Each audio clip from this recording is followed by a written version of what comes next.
하나님의 말씀 로마서 2장 11절 다 같이 합독하십니다. 이는 하나님께서 외모로 사람을 취하지 아니하심이라. 자, 오늘 외모 다섯 번째 시간입니다. 지난 시간까지는 사람을 외모로 취하는 게 무엇이냐 여섯 번째까지 상고를 했죠. 자, 오늘은 일곱째와 여덟째. 자, 먼저 일곱째.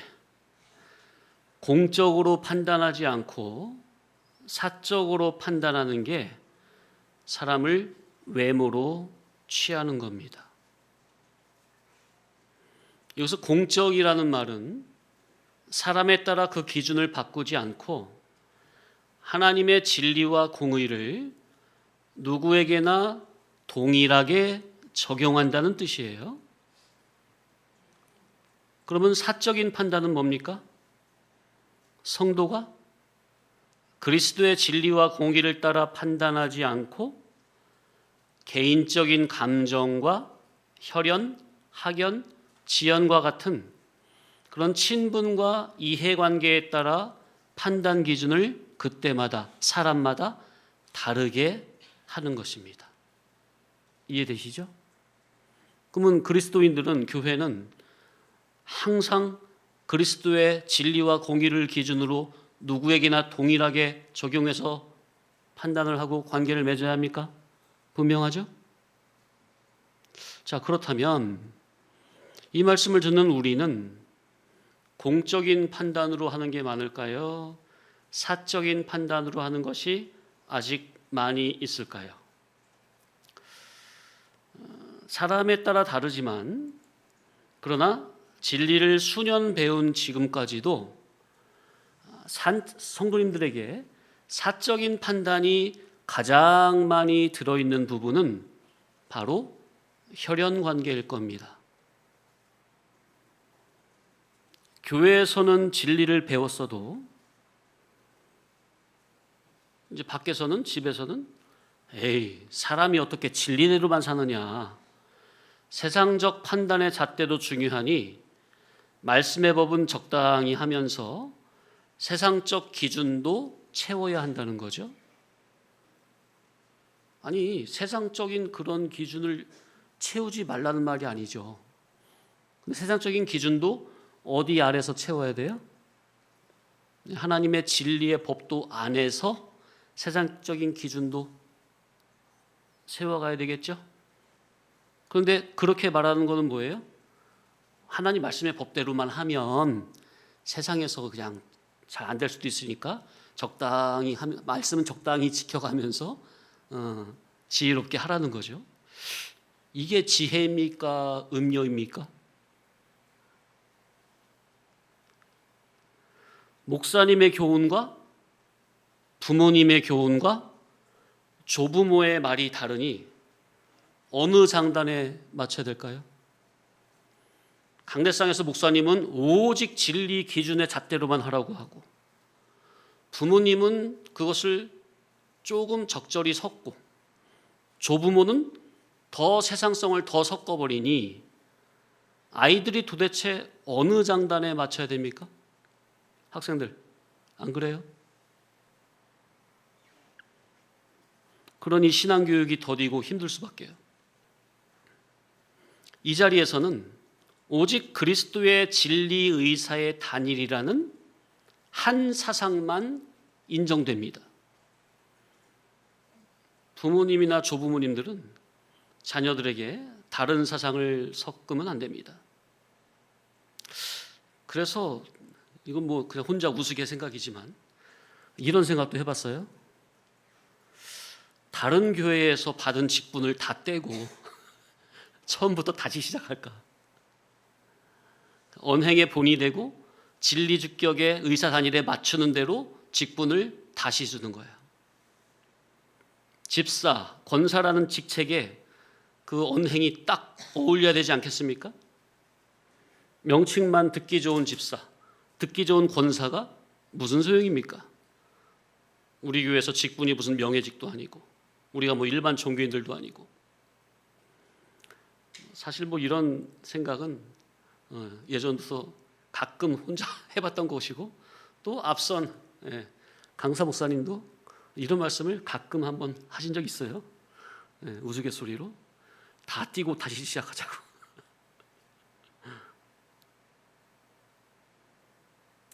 근데 그게 그냥 마냥 우스갯소리가 아닌 게 얼마나 인도자로서 성도님들의 성장면에 있어서 고충을 느끼면 그런 생각을 하겠느냐 하는 거죠. 자, 로마서 2장의 문맥에서 하나님께서는 사람을 외모로 취하지 않으신다는 것은 하나님께서 유대인이라고 봐주고 이방인이라고 불리하게 판단하지 않으신다는 겁니다. 하나님께서는 민족과 신분과 관계없이 누구에게나 동일한 공의의 기준으로 판단하십니다. 동일한 기준으로 판단한다는 말은 모든 사람을 형편과 상황에 관계없이 기계적으로 일률적으로 똑같이 대한다는 말이 아니죠. 하나님의 동일한 진리와 공의를 기준으로 삼되 각 사람의 형편과 동기와 믿음의 분량을 살펴 아가페로 바르게 대한다는 의미입니다. 타락한 인간은 자기 편인지 아닌지, 자기에게 유익인지 손해가 되는지에 따라 판단 기준을 바꾸기 쉽습니다. 기회주의라고 하죠.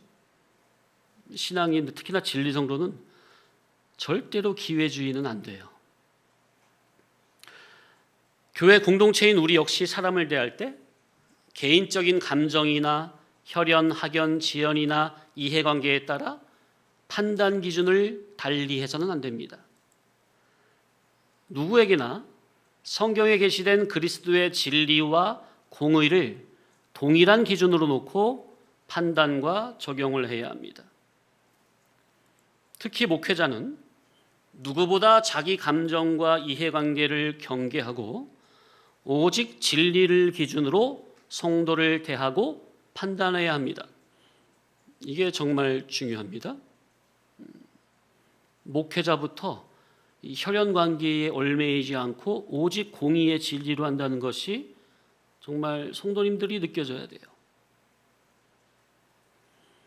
성도가 누구이든 진리를 기준으로 삼고 그 사람이 진리의 접붙임을 받아 바로 서는 방향으로 대해야 합니다. 거기에 혈연, 지연과 개인적인 친분이 끼어들어서는 안 됩니다. 그래서 성도님들을 아실려나 모르겠지만 제가 목회 15년 전에 처음 와서 강력하게 말씀을 선포했는데 성도님들의 이제 개인적인 그런 잘못된 부분들을 깨닫게 해서 고치게 할 때 강력하게 말을 할 때 혈연 관계에 있는 분들부터 한 겁니다. 그래서 혈연 관계에 있는 분들이 시험에 안 든 분이 없어요, 처음에. 그런데 다른 성도님들은 모를 거야. 왜? 자기한테 하는 말이 아니니까. 근데 당사자는 그 목사가 강대상에서 자기한테 딱 말을 하니까 바로 직접적으로 느껴지니까 그냥 큰 시험에 드는 거죠. 일부러 그렇게 한 거예요. 혈연 관계부터 더 바르게 세우려고. 또 성도님들이 목사님은 혈연이라고 이렇게 뭐 팔이 안으로 굽거나 그러지 않고 오직 공의의 잣대로 하시는구나. 그것이 바르게 세워져야 되기 때문에. 근데 이제 그게 혈연이라도 그 목회자의 그 마음을 모르니까 이제 시험에 드는 거죠. 어떻게 그럴 수가 있냐는 거죠. 근데 이제 뭐 지금은 이제 많이 이제 깨달음이 되시고 성장도 되시고 해가지고 뭐 성도님들도 자녀를 대할 때 부모로서의 인간적인 정에만 끌리지 말고 자녀를 오직 진리와 아가페로 공의롭게 대해야 합니다. 이게 정말 중요해요.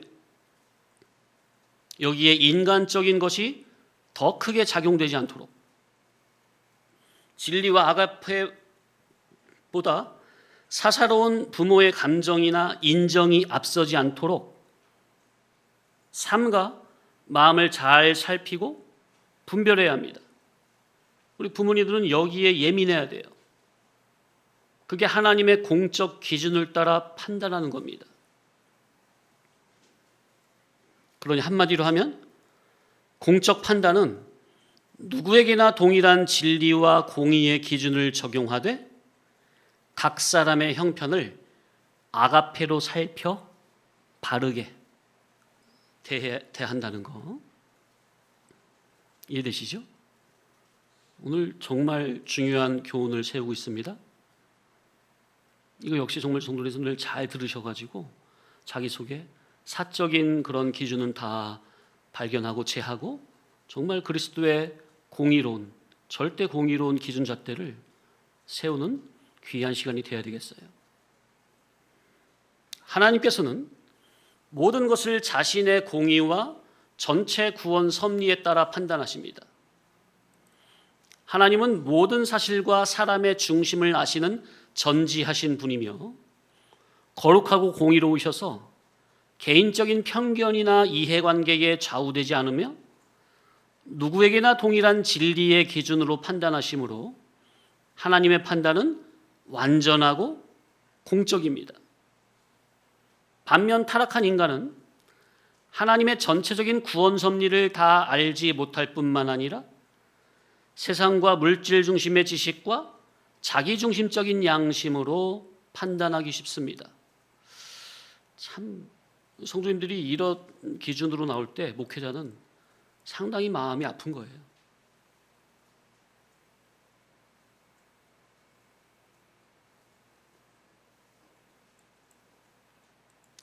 그러니까 이게 성도님들끼리 하는 걸 제가 뭐라고 그래요. 근데 심지어 목회자한테 대화를 함에 있어서까지 물질 중심이나 자기 중심적인 양심을 가지고 대화를 한다면 참 마음이 아파요. 그러니까 공적인 잣대로 대화를 해야 될 텐데 그것이 상대가 목사라면. 근데 목사 앞에서도 공적인 기준으로 양심으로 대화가 안 된다면 세상 어디에서 공적인 지식과 양심으로 대화를 하겠어요? 삶을 살아가겠어요? 하나님 앞에서도 안 그러는데.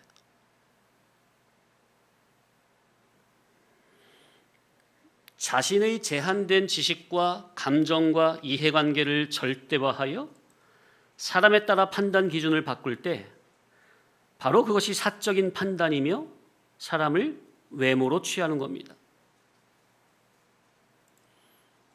인간이 아무리 자기 나름대로 정직하게 판단한다 해도 그 기준이 하나님의 진리가 아니라 개인적인 감정과 친분과 이해 득실이라면 하나님 앞에서는 사적인 판단이 됩니다. 이것이 사람을 외모로 취하는 거예요. 우리 성도님들은 특히 자기 자녀나 혈연관계, 지인관계 개인적인 감정과 친분과 이해득실로 하면 안 돼요. 항상 하나님의 진리 기준으로 진리와 아가페로 가족이든 교회 성도 지체든 공동체든 누구라도 진리와 아가페로 판단을 해야 돼요. 자, 그렇다고 인간의 모든 판단이 반드시 다 사적인 것은 아닙니다. 성도가 자신의 감정과 이해관계를 내려놓고 하나님의 말씀과 공의에 자신을 복종시켜 판단할 때는 하나님의 공적인 기준에 참여가 되는 거죠.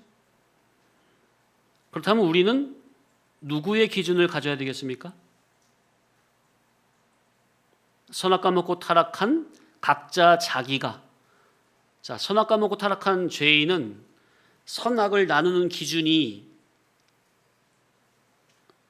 어떻게 됐다고 그랬죠? 예, 각자 자기가 선과 악을 나누는 기준이 된다고 그랬죠? 선악과를 안 따먹고 생명과를 먹으면 선악을 나누는 기준을 하나님께서 선악을 나눈 그 기준을 나의 것으로 삼겠는데 생명과 안 먹고 먹으라는 생명과 안 먹고 선악과를 먹어버리면 하나님께서 이것이 선악이라 그러면 제가 볼 때는 아닌 것 같은데요? 제가 볼 때는 이게 선이고 이게 악인 것 같은데요? 자기 기준의 선악관을 제시를 해요. 부모님이 아이에게 이렇게 해라고, 제 생각에는 안 그런데요. 그런 것처럼 하나님 말씀에 이렇게 해야 된다 그러면 그게 선악과 먹은 사람은 아멘이 안 되고 고지고대로 순종이 안 되고 아닌 것 같은데요. 대번 마음에서 반발심이 일어나요. 자기 주장을 펴요. 그래서 성화의 첫 출발은 뭐부터 죽이고 부인하는 거? 기존의 자기 주장성, 주관성부터 부인하고 죽이는 것에서부터 시작해요. 그러니 이게 성화군의 교훈은 날마다 자기를 부인하고 죽이라고 하니 세상에서는 나처럼 소중한 존재가 없고 내 꿈을 펼쳐라. 너는 위대한 사람이다. 너는 뭐 하나님의 어쩌고 저쩌고 큰 사랑을 받은 사람이다 하면서 막 붕붕 띄워주는데 우리는 일단 네가 뭘 하고자 하는 거 그것부터 죽여라. 네 꿈이 뭐냐? 세상에 속한 꿈이냐? 그건 헛된 꿈이다. 개꿈이다. 무너질 꿈이다. 그건 잘못된 꿈이다. 참된 꿈을 다시 꿔라. 이 말씀으로 이치적으로 조목조목 무너뜨리고 부서뜨리고 다시 세우니 이 얼마나 힘이 들겠어요. 까다롭고. 교회는 선악과 먹고 타락한 각자의 기준이 아니라 길이요 진리요 생명이신 그리스도의 기준을 나의 기준으로 삼아야 합니다. 아멘. 교회는 모든 사람에게 유일한 길과 진리와 생명 되시는 그리스도의 기준을 가르치고 그 통치에 순종하도록 세워진 하나님 나라의 지상 공동체입니다. 교회는 그리스도의 통치와 하나님 나라의 기준을 이 땅에 증언하고 나타내는 천국의 지상 기관입니다. 그래서 천국은 본점, 교회는 분점. 자, 그러므로 교회는 하나님의 뜻과 공의를 완전하게 나타내시며 교회의 터가 되시는 예수 그리스도를 기준으로 모든 가치 판단 평가를 내려야 한다는 거.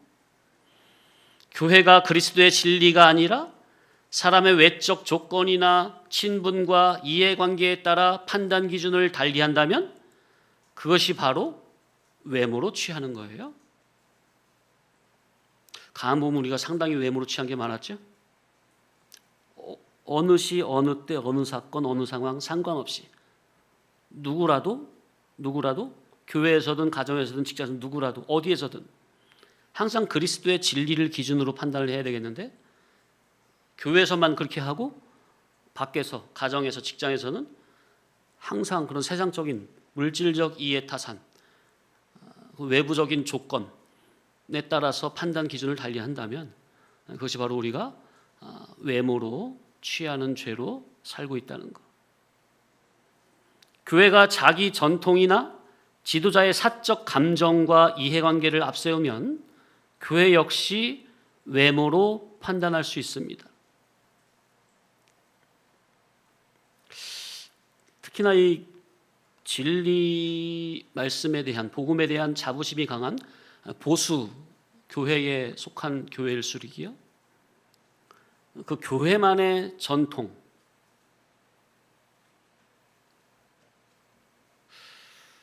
그 지도자의 사적인 감정, 지도자와 가까운 혈연관계, 이해관계 그런 것이 이렇게 저렇게 얽히고 설켜 있으면 그런 교회 역시 진리로 한다는 그런 교회 역시 외모로 상당 부분 외모로 판단할 수 있다는 것.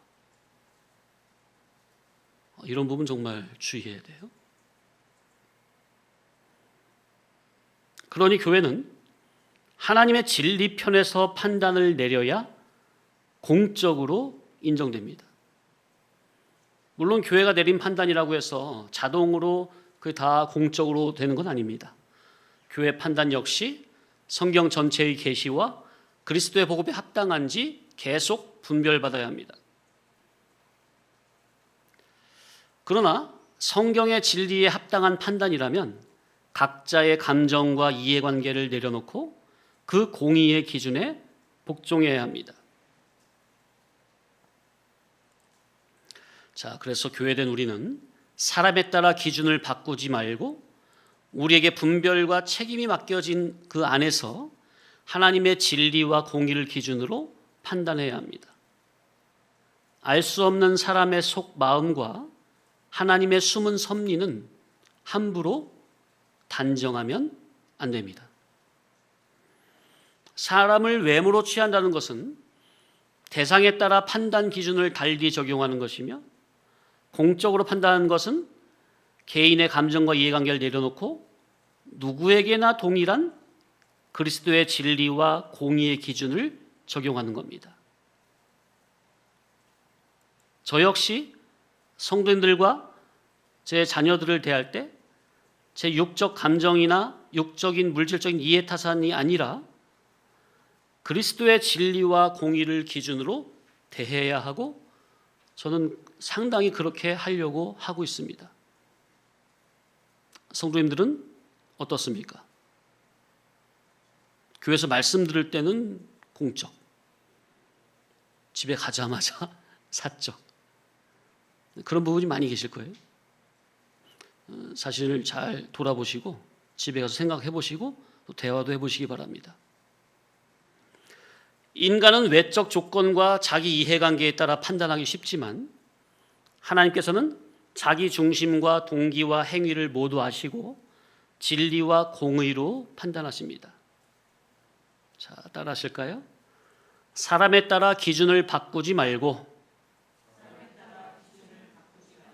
진리와 아가페로 판단하자. 네, 다시 한번요. 사적인 감정을 버리고 하나님의 공의로 진리대로 판단하자. 네, 그래서 공적, 사적. 하나님 앞에서는 공적인 판단만 인정된다는 거. 자, 이제 7번째, 이것과 연결된 사상으로 이제 8번째, 편파적인 생각을 가지고 보는 것도 외모라고 할 수 있습니다. 자, 본절의 외모로 취함은 사람의 신분과 관계에 따라 판단 기준을 달리 적용하는 편파성을 포함합니다. 바울은 디모데에게 이렇게 권면했습니다. 읽어드립니다. 디모데전서 5장 21절. 하나님과 그리스도 예수와 택하심을 받은 천사들 앞에서 내가 엄히 명하노니 너는 편견이 없이 이것들을 지켜 아무 일도 불공평하게 하지 말며 그랬어요. 편견 없이 이것들을 지켜 아무 일도 불공평하게 하지 말라. 자, 그런데 교회가 개인적인 친분이나 혈연, 지연, 학연과 같은 인정 정실에 끌려 사람에 따라 기준을 달리 적용한다면 이는 사람을 외모로 취하여 불공평하게 대하는 겁니다. 이런 일은 교회당 안에서 사역을 맡길 때 범하기 쉽습니다.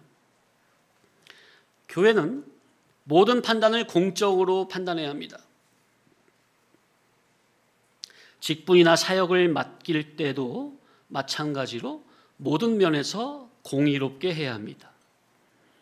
혈연이라고 해서 팔이 안으로 굽어서는 안 되며, 반대로 혈연이라고 해서 성도들 눈치 보며 부당한 대우를 해서도 안 됩니다.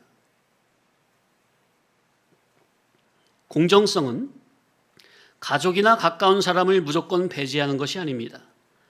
관계와 상관없이 동일한 성경적 기준을 적용해야 하죠. 혈연이기 때문에 우대하는 것도 편파이며, 혈연이라는 이유만으로 자격 있는 사람을 배제하는 것도 역편파입니다. 교회는 성도 개인의 신앙과 교회의 덕을 세우기 위해서 이렇게든 저렇게든 공의롭게 해야 합니다. 자, 그리고 편파적인 생각으로 대하는 것이 또한 교회에서 후임자를 세울 때 범하기 쉽습니다. 후임자 선정은 그리스도의 진리와 성령의 감화로 형성된 인격과 말씀을 깨닫고 순종하며 성도를 양육할 영능의 실력을 기준으로 판단해야 합니다. 그런데 자칫 인정 정실에 치우치기 쉬운데 이는 외모로 판단하는 겁니다. 그렇게 된다면 그동안은 복음 진리와 영감으로 세워진 진리교회라 해도, 겉모양은 복음으로 활발하게 나가고 있다 해도 보이지 않는 영적 면은 세월의 흐름에 따라 서서히 종교적 세상으로 기울어 갈 수 있습니다. 자, 그래서 이어지는 내용으로 교회의 후임자는 어떤 사람이어야 하는가에 대해 상고코자 합니다. 성경을 보면 하나님께서 모세의 후계자를 세우실 때를 보면 혈연이나 인간적인 친분이 아니라 그 사람 안에 성령이 역사하시며 사명을 감당할 수 있도록 준비된 여호수아를 지명하셨습니다. 모세에게 아들이 있었죠. 근데 그 지도권이 아들에게 세습된 게 아니라 하나님께서 준비하신 여호수아를 하나님께서 친히 세우셨어요. 모세는 하나님의 명령에 순종하여 여호수아에게 안수하고 회중 앞에 후계자로 세웠습니다. 민수기 27장 18절, 여호와께서 모세에게 이르시되 눈의 아들 여호수아는 그 안에 영이 머무는 자니 너는 데려다가 그에게 안수하고. 자, 그러니 모세의 후계자가 여호수아가 된 것은 단순히 모세의 판단으로 선택된 인물이 아니라 하나님께서 지명하시고 준비하시며 친히 세우신 것입니다. 자, 이러한 면에서 오늘날 교회 후임자 역시 공의롭게 세워져야 합니다. 자, 그러면 성경의 원리와 우리 교회가 받은 복음의 사명을 따라 볼 때 진리 교회의 후임자는 어떤 요건을 갖춰야 될까요? 자, 여기서 진리 교회란 어떤 특정 교파나 개교회만을 높이는 말이 아닙니다. 계시의 말씀인 성경에 감추인 그리스도의 복음과 성경의 진리를 바르게 깨달아 그 복음과 성경의 진리를 교회의 최종 기준과 권위로 삼는 교회를 뜻합니다. 자, 일단 객관적인 전제를 먼저 말씀드리고 그 다음에 중점적인 중요한 전제를 말씀드리겠습니다. 먼저 후임자는 어떤 자를 세워야 될 것인가? 기본적이며 객관적인 전제는 다음과 같습니다. 거듭난 신자일 것, 그리스도를 인격적으로 믿고 사랑할 것, 성경과 복음에 대한 바른 지식을 가질 것, 말씀에 자신을 복종시키는 사람일 것, 성경이 요구하는 검증된 인격을 갖출 것. 더 생각을 해보면 성경을 하나님의 계시의 말씀으로 믿어야 하고 그리스도의 피와 의를 구원의 유일한 근거로 믿어야 하며 칭의를 전제로 성화 구원을 목적으로 가르쳐야 하고 물질 축복보다 하나님 나라와 영원한 기업을 중점에 둬야 하며 말씀을 자기 생각에 맞추지 않고 자신을 말씀에 복종시켜야 하고 성경 어느 본문을 보더라도 균형 있게 가르칠 능력이 있어야 합니다. 이것은 특별한 몇 사람만의 주관적인 기준이 아니라 모든 성도가 성경을 통해 기본적으로 확인하고 분별할 수 있는 객관적인 내용입니다. 다만 실제 후임자 선정은 교회가 충분한 검증과 공적인 절차를 걸쳐 신중하게 판단해야 되겠죠.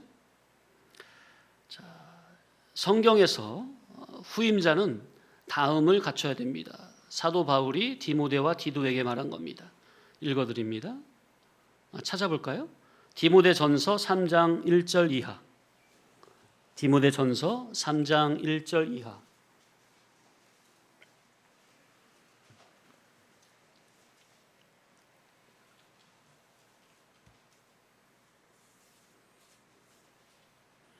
시작. 미쁘다 이 말이여 곧 사람이 감독의 직분을 얻으려 함은 선한 일을 사모하는 것이로다 함이로다. 그러므로 감독은 책망할 것이 없으며 한 아내의 남편이 되며 절제하며 신중하며 단정하며 나그네를 대접하며 가르치기를 잘하며 술을 즐기지 아니하며 구타하지 아니하며 오직 관용하며 다투지 아니하며 돈을 사랑하지 아니하며 자기 집을 잘 다스려 자녀들로 모든 공손함으로 복종하게 하는 자라야 할지며 사람이 자기 집을 다스릴 줄 알지 못하면 어찌 하나님의 교회를 돌보리요. 새로 입교한 자도 말지니 교만하여 마귀를 정죄하는 그 정죄에 빠질까 함이요. 또한 외인에게서도 선한 증거를 얻은 자라야 할지니 비방과 마귀의 올무에 빠질까 염려하라. 또 뒤에 디도서 1장 5절이야. 디도서 1장 5절로 9절.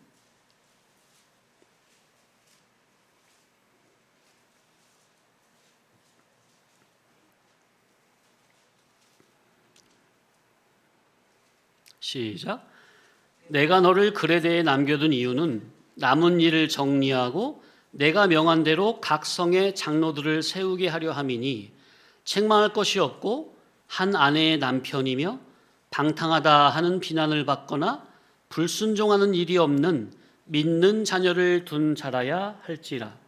감독은 하나님의 청지기로서 책망할 것이 없고 제 고집대로 하지 아니하며 급히 분내지 아니하며 술을 즐기지 아니하며 구타하지 아니하며 더러운 이득을 탐하지 아니하며 오직 나그네를 대접하며 선행을 좋아하며 신중하며 의로우며 거룩하며 절제하며 미쁜 말씀의 가르침을 그대로 지켜야 하리니 이는 능히 바른 교훈으로 권면하고 거슬러 말하는 자들을 책망하게 하려 함이라. 자, 그러니까 정리를 해보면 책망할 것이 없는 인격을 갖춰야 되고 절제와 신중함이 있어야 하고 단정하고 나그네를 대접할 줄 알아야 하고 가르치는 능력이 있어야 하고 술과 돈과 폭력에 대한 절제가 있어야 하고 온유함으로 다투지 않는 성품이어야 하고 가정을 바르게 다스려야 하고 교회 안팎에서 좋은 평판을 가져야 하고요. 바른 교훈으로 권면하고 거스르는 자를 책망할 수 있는 능력이 있어야 한다. 이런 전인적인 것이 기본적으로 갖추어 있어야 한다는 겁니다. 이 객관의 내용이 전제가 된 속에서 이제 제가 볼 때 주의 종으로서의, 그러니까 이제까지 말씀드린 건 이제 다 기본 전제로 놓고 이 위에 이제 제가 볼 때 가장 중요한 요건은 두 가지인데요. 첫째는 그의 지식과 사고와 가치관이 말씀과 성령의 역사로 위의 것으로 새롭게 재구성되어야 합니다. 한마디로 지식의 전환이 바로 된 자라야 합니다. 이게 무슨 말이냐면은 기독교 일반적인 요건을 다 갖추어 놓고서도 결정적으로 계시의 말씀 성경을 인본주의 사고로 풀 수가 있거든요. 그러면 앞서 기본적인 거 다 갖추고 났어도 결정적으로 성경 하나님의 말씀을 인본주의 사고로 풀어버리면 이건 제가 볼 때는 이거는 목회하면 안 돼요.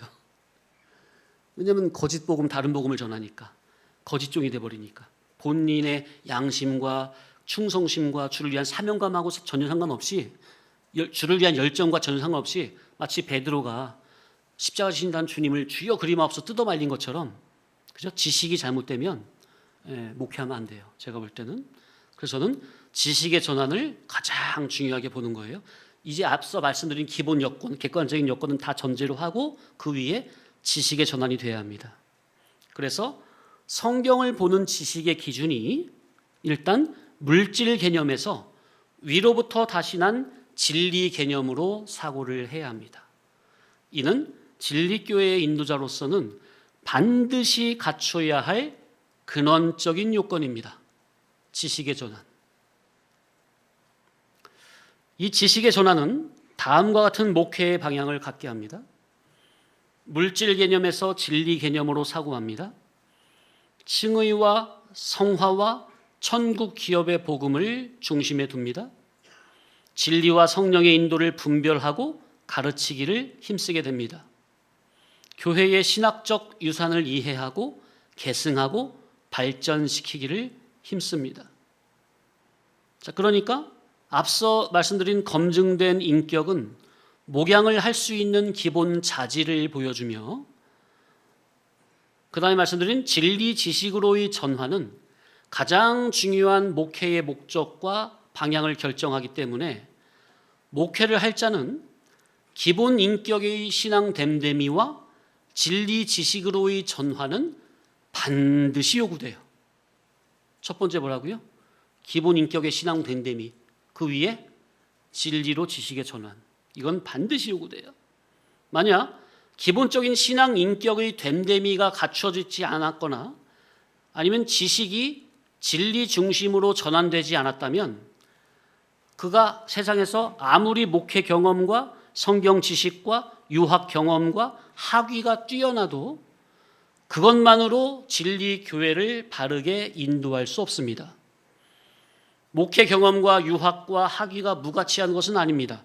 그러나 그것들이 거듭난 인격과 진리 지식과 성령의 통치를 대신할 수는 없어요. 반대로 진리 지식을 많이 배워서 말한다 해도요, 그의 인격과 생활과 목양의 열매가 검증되지 않았다면, 미달성이라면 교회의 후임자로는 적절치 않습니다. 다만 현재는 목회자로서는 부족한 점이 있다 하더라도 거듭난 신자로서 기본적인 신앙 인격과 생활의 열매가 검증되었고 지식이 물질성에서 진리 기준으로 바르게 전환이 된 사람이라면 성령님의 세밀한 지도 인도 아래 앞으로 성장할 가능성을 보고 후계자 후보로 세워 양육하고 검증할 수 있습니다. 그래서 제가 보는 첫 번째는 일단 지식의 전환이라는 거. 자, 그리고 제가 보는 두 번째로 진리의 교회를 맡을 수 있는 더욱 성숙한 요건은 앞서 말한 지식의 전환이 된 속에서 그 위에 날마다 진리의 성령님께 더욱 깊이 붙들려 진리의 말씀으로 예수님을 인격적으로 만나 더욱 깊이 교제하고 사건마다 말씀의 인도를 받아 순종함으로 이기는 겁니다. 사건마다 말씀의 인도를 받아 순종으로 이기는 것, 지는 게 아니라. 그러면 그러한 사람에게서는 사건마다 성령과 말씀 통치를 받는 열매가 나타나고 말씀으로 성도를 양육하고 잘못을 교정할 영적 능력이 갖추어지며 온유와 겸손과 자기 부인으로 공동체를 섬기는 모습이 점점 분명해져야 합니다. 지식의 전환이 되고 신앙 인격적인 면에서 성장 가능성이 있는 사람은 그가 누구든 후계자 후보로 세워 충분히 양육하고 검증할 수 있습니다. 그래서 첫 번째는 진리 지식으로의 전환, 두 번째는 날마다 성령님의 감화 감동에 이끌려서 날마다 자기를 부인하고 말씀에서 주님을 더욱 깊이 만나는 것. 그러니까 한마디로 뭐예요? 우리가 늘 쓰는 용어로 따라합시다. 진리와 영감, 진리와 영감의 인도를 받아야 된다고 말이에요. 자, 이제 또 다른 문제로. 자, 그런데 오늘날 교회의 후임자를 세울 때 세습 문제가 많이 거론됩니다. 자, 일반적으로 세습은 부정적인 의미로 사용됩니다. 여기서 먼저 세습과 목회자 자녀의 공정한 후임 선정을 구분해야 합니다.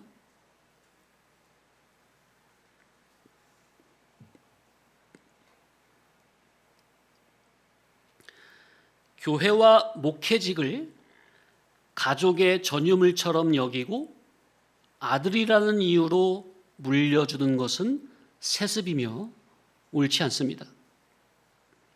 그러나 목회자의 자녀라도 다른 후보자들과 동일한 성경적 기준과 독립적이고 공정한 절차로 검증받아 선출된다면 이를 혈연만으로 이루어진 세습과는 구분해야 합니다.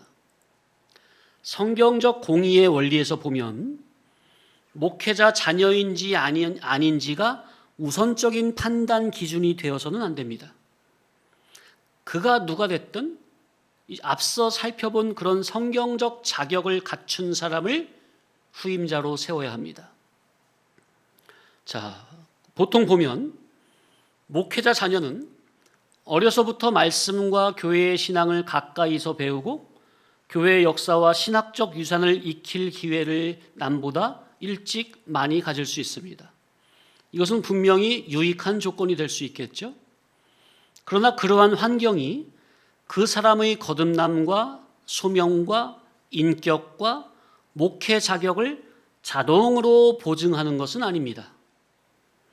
목회자 자녀도 다른 후보들과 동일하게 성경의 기준으로 검증받아야 합니다. 그런데 거듭난 신자로서 자녀관까지 진리의 말씀으로 새롭게 거듭난 목회자는 하나님 앞에서 자녀를 어떻게 길러야 할지 바르게 잡혀있기 때문에 자녀를 자기 자녀로 생각하여 자기 멋대로 기르지 않고 자기 입맛에 맞게 기르지 않고 하나님 앞에서 하나님의 자녀로 오직 진리의 정신으로 주님 앞에 헌신된 자녀로 자녀를 기르게 됩니다. 이해되십니까? 물론 모든 목사님들이 자기 자녀를 이렇게 기른다는 건 아닙니다.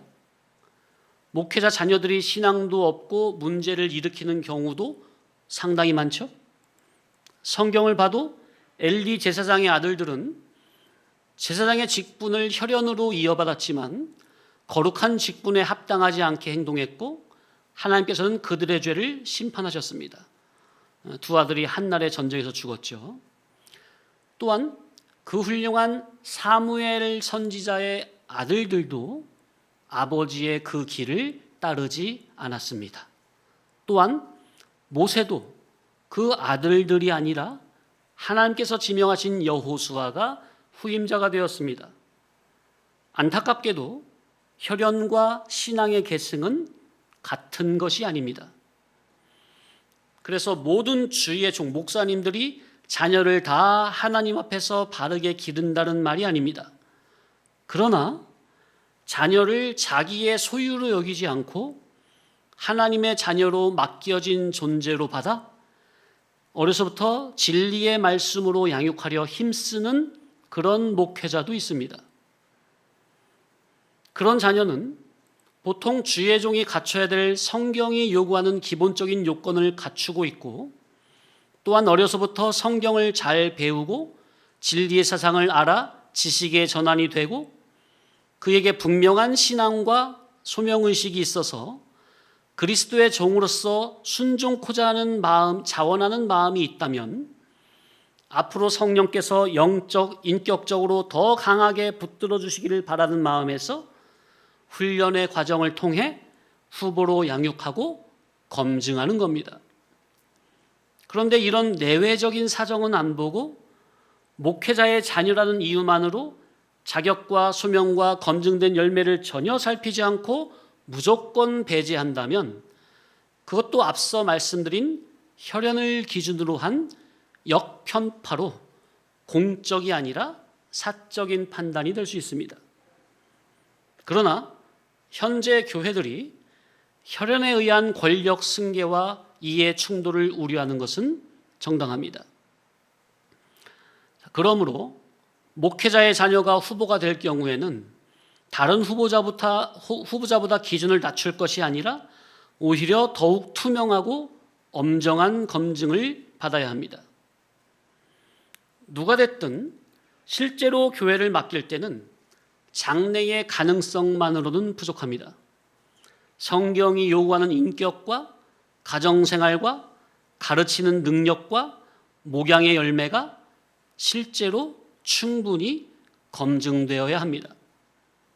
그래서 단독 목회를 하기에 앞서 오랜 훈련과 연단의 과정을 믿음과 인내로 잘 통과해야 합니다.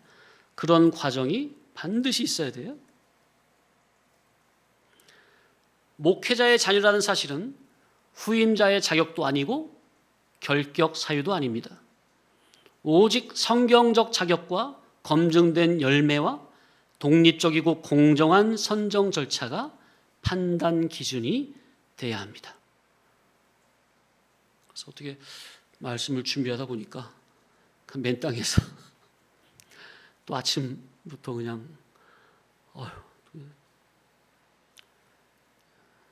이렇게 정리를 하느라고 이렇게 했습니다. 참 요즘에는 말씀을 한번 이렇게 정해서 준비를 하면은 그냥 이렇게 할 수가 없기 때문에 시간 투자가 엄청 돼요. 그래서 오늘도 그래서 7번째 공적, 사적, 그리고 8번째 편파적, 그리고 그 안에서 후임자의 자격, 그리고 진리교회는 어떤 자를 후임자로 세야 될 것인가, 그리고 세습 문제에 대해서 또 다양하게 상고를 해봤습니다. 기도하십니다. 하나님 아버지, 사람의 외모와 친분과 이해관계에 따라 기준을 바꾸며 편파적으로 판단했던 어리석음을 용서하여 주옵소서. 우리의 지식과 양심을 오직 주님의 거룩한 진리 복음으로 새롭게 하셔서 인간적인 사사로운 감정에 치우치지 않고 누구에게나 그리스도의 올바른 진리와 공의를 적용하되 각 사람의 형편을 아가페로 살피는 넉넉한 마음을 허락하여 주옵소서. 길이요 진리요 생명이신 예수 그리스도의 통치에 온전히 순종하게 하시기를 간절히 바라오며 우리를 죄에서 구원하신 예수님의 이름으로 기도하옵나이다. 아멘.